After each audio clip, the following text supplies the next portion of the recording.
পড়া চালিয়ে দিতে হবে। এদিকে আবু সুফিয়ানরা দলবদ্ধভাবে রাসূলুল্লাহ চাচার কাছে গিয়ে বলছে, এ আবু তালিব শোনো, তোমার ভাতিজাকে সামলাও, আপনি বলুন কি চাই আপনার ভাতিজা। আমার রাসূলুল্লাহকে উপরে বলতে হয়েছে, আমরা টাকা দিলে আমাদের ফতোয়া ঘুরে যায়, জানেন? আমরা যদি টাকা খাইয়ে দিই ফতোয়া, মুফতি সাহেবের ফতোয়া ঘুরে যাচ্ছে। আচ্ছা বুঝতে পেরেছেন? কিন্তু ভাই, সে আমি হই আর যেই হই, যদি এখান থেকে মানুষকে আমরা বাজে জায়গার দিকে, মানুষকে মন ভাঙার জন্য আমি যদি কিছু কাজটা করে চলে যাই, আল্লাহর কাছে কিন্তু আমাকে জবাব দিতে হবে। হবে কি হবে? কথা আপনি দেখেন, আমরা যারা এখানে বসে আছি, আপনি একটু চোখটা বুঝে একটু করে ফিকির করেন, 2 সেকেন্ড ফিকির করেন যে আমি তো নামাজ পড়ি, আমি তো রোজা রাখি, আমি তো যাকাত দিই, আমি মা বাবার পয়সা আমি হক নষ্ট করি, আমি সংসারের হক নষ্ট করি। কিন্তু আপনি তো এক্ষুনি বলছেন জান্নাতের বাগানে কারা বসে? জাহান্নামীরা তো বসে না, জান্নাতীরাই বসে। ভালো করে বুঝেন, জান্নাতের বাগানে জান্নাতীরাই বসে। তাহলে যে নামাজ পড়ে না, রোজা রাখে না, যাকাত দেয় না, ফিতরা না, চোখের জেনা, হাতের জেনা, পরকিয়া, পরলিপ্ত, গালাত পিকচার ভিডিও কি দেখা হয়নি আমাদের লাইফে, সব কিছু দেখার পরেও আল্লাহ ভালোবাসে, মহব্বত করে আজকে তুলে জান্নাতের বাগানে আমাদের মতো কোরআনকে বসিয়েছে। মানে এটা আপনি মনে রাখেন, আল্লাহ আপনাকে সুযোগ দিচ্ছে, বান্দা তওবা করে ফিরে এসো, আমি আল্লাহ ক্ষমা করে দেব বলে বলুন। এই জন্য বলা যাবে না সুবহানাল্লাহ। আমরা তো কোনোদিন একবারও রিয়েলাইজ করি না, ভাবি না, অনুশোচনা হয় আমাদের। আমরা শুধু মনে মনে করি যেটা চলছে চলছে, ও হুজুর আসলে 2 ঘন্টা বলতে চলে যাবে না। একদম আমার রাসূলুল্লাহ সাল্লাল্লাহু আলাইহি ওয়াসাল্লামের যখন আল্লাহর রাসূলকে কোনো ভয় আটকাতে পারে না, উতবা কি করেছে? উতবা একজন যুবক, উতবা কি করেছে?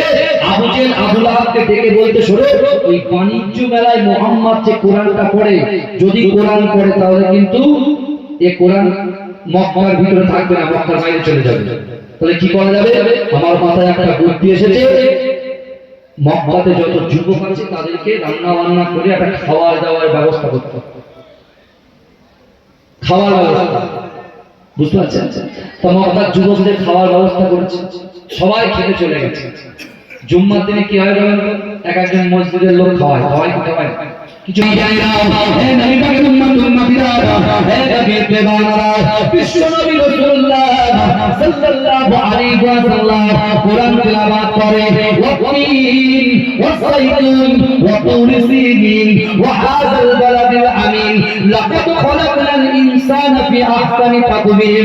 হে যুবকেরা, আল্লাহর রাসূল যখন কোরআন তেলাওয়াত করে, যে যুবকগুলো বাইরে থেকে মক্কাতে বাণিজ্য মেলায় বাণিজ্য করতে এসেছে, আল্লাহর রাসূলের কোরআনের ধ্বনি যখন তাদের কর্ণ দৌড়ে যায়, তারা ব্যবসাতে মনোযোগ লাগাতে পারে না, তারা ব্যবসাতে বসে থাকতে পারে না, সবাই ছুটে ছুটে ছুটে ছুটে বিশ্ব নবী যে জায়গায় কোরআন তেলাওয়াত করে ওই জায়গায় এসে জড়ো হয়ে যায়। কিন্তু না না না, তারা তো রাসূলুল্লাহর কাছে পৌঁছাতে পারে না, আল্লাহর রাসূলের কাছে যেতে পারে না। আবু জেহেল আল্লাহর রাসূলের জায়গায় যাওয়ার জন্য বাধা সৃষ্টি করেছে, ওয়াল সৃষ্টি করে দিয়েছে। এই যুবকেরা, নবী পাকের উম্মতিরা একটু ভালো করে বোঝার চেষ্টা করে, আল্লাহর রাসূলের কোরআন শোনার জন্য ওই বাণিজ্য মেলা করতে আসা যুবকগুলো পাগল পারা হয়ে যায়। এই যুবকেরা ওই মক্কার যুবকদের সঙ্গে বাইরের যুবকদের কথোপকথন শুরু হয়ে যায়, কথা কাটাকাটি শুরু হয়ে যায়। এই যুবকেরা, নবী পাকের উম্মতিরা বাইরের যুবকগুলো বলছে, না না না, যে জায়গা থেকে আল্লাহর কোরআনের ধ্বনির আওয়াজ আসে আমরা ওই জায়গায় যেতে চাই, ওই মনীষীকে দেখতে চাই। না না না, তাওরাত চত্বর ইনজিল কোরআনে আমাদের পাড়া চত্বর গোষ্ঠী যেটা শুনেছে, আখিরি জামানায় একজন নবী আসবে, যে নবী কাল কিয়ামতের মাঠে, কাল হাসরের মাঠে যে উম্মতকে পছন্দ করবে, ভালোবাসবে, সেই উম্মতের হাত ধরে সোজা যায় জান্নাতে পৌঁছে দেবে।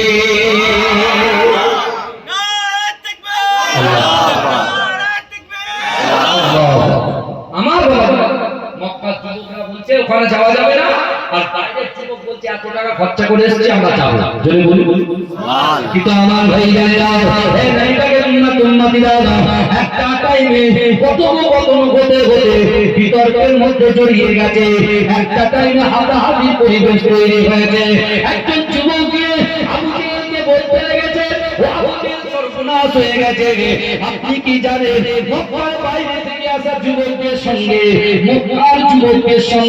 কথোপকথন শুরু হয়েছে, তাদের ভিতরে রুচিকর মন্তব্য বলাবলি শুরু হয়েছে।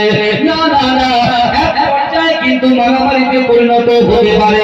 এই যুবকেরা আবু জেহেল তো চালাক ব্যক্তি, সে চিন্তা করে এখন যদি মক্কার যুবকদের সঙ্গে বাইরের যুবকদের লড়াই লেগে যায় আর আগামী বছরে দেওয়ার বাণিজ্য করতে মক্কার জমিনে আসবে না, মক্কার লোকরা অর্থ সংকটের মধ্যে পড়ে যাবে।